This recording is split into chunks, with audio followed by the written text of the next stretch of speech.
მოგესალმებით, ქალბატონებო და ბატონებო, მე გახლავართ დავით ბოტკოველი, კომპანია HD Forex-ის ანალიტიკოსი და წარმოგიდგენთ ბაზრებზე მიმდინარე მდგომარეობას. დავიწყოთ ევრო-დოლარის წყვილით, სადაც წყვილი დღეს მივიდა ძლიერ ნიშნულთან, ეს არის 1.12 ნიშნული, როგორც ხედავთ, ჯერჯერობით ეს ნიშნული ვერ გაარღვია, თუმცა დილით ესე ვთქვათ, მოგვცა სარკისებური დონე და საიდანაც უკვე აიწია ბაზარი 1.12 ნიშნულამდე. შესაბამისად, იმ შემთხვევაში თუ ბაზარი გაარღვევს 1.12 ნიშნულს, ანუ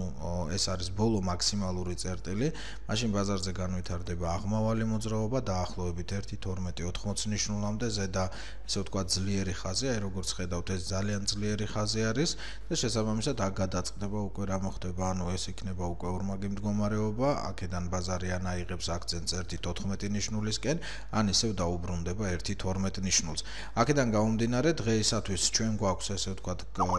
გასარღვევი 1.12 ნიშნული და თუ 12 ნიშნული ვერ გავარღვიეთ, მაშინ მოსალოდნელია, რომ ბაზარი ესე ვთქვათ წამოვა 1.11-40 ნიშნულისკენ, ეს არის უკვე ეს ძლიერი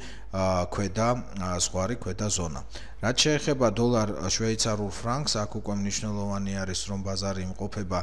დაღმავალ ტრენდში, მიუხედავად ამისა, გადასულია ერთგვარ გაურკვეველ მოძრაობაში, რაც შეიძლება ნიშნავდეს, რომ შესაძლებელია მოტრიალდეს ბაზარი და გავიდეს უკვე აღმავალ მოძრაობაში, შესაბამისად, ყველაზე ძლიერი ზედა წერტილი, ამ შემთხვევაში გვაქვს 0.97-70 ნიშნული, ეს ბოლო მაქსიმალური ზღვარი და თუ ამასაც გადალახავს ბაზარი, შემდეგი უკვე მაქსიმალური ზღვარი, რაც გველოდება, ეს არის 0.98-60 ნიშნული, სადაც მოხდება სარკისებური დონის დაფიქსირება. იმ შემთხვევაში, თუ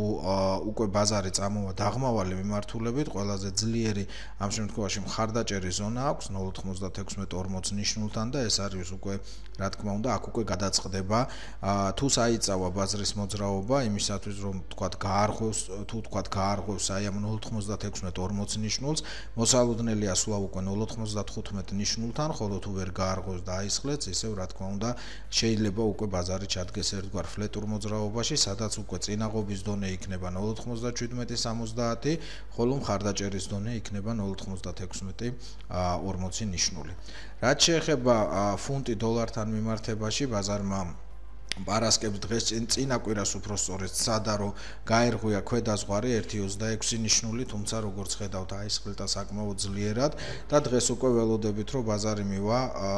მიაღწევს ესე ვთქვათ მაქსიმალურ სიმაღლეს, ეს არის 1.28-15 ნიშნული, შესაბამისად თუ ამ მაქსიმალურ ზღვარს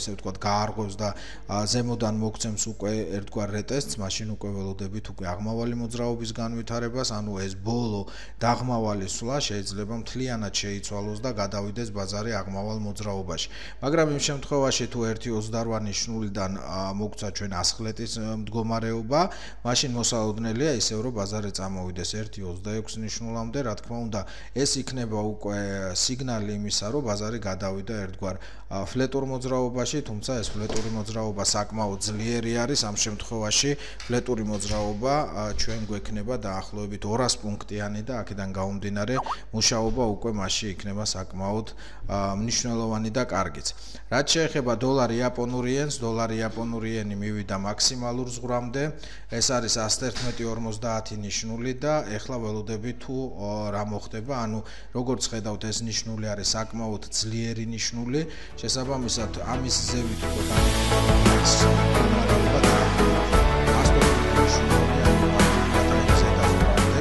იმ შემთხვევაში თუ ბაზარი ვეღარ გაარღვევს ამ ნიშნულს, მაშინ ისევ ბრუნდებით 110 ნიშნულამდე, ანუ უკვე ეს არის წითელი ქვედა ზღვარი. ყველას გისურვებთ წარმატებულ ვაჭრობას, გმალობთ ყურადღებისთვის.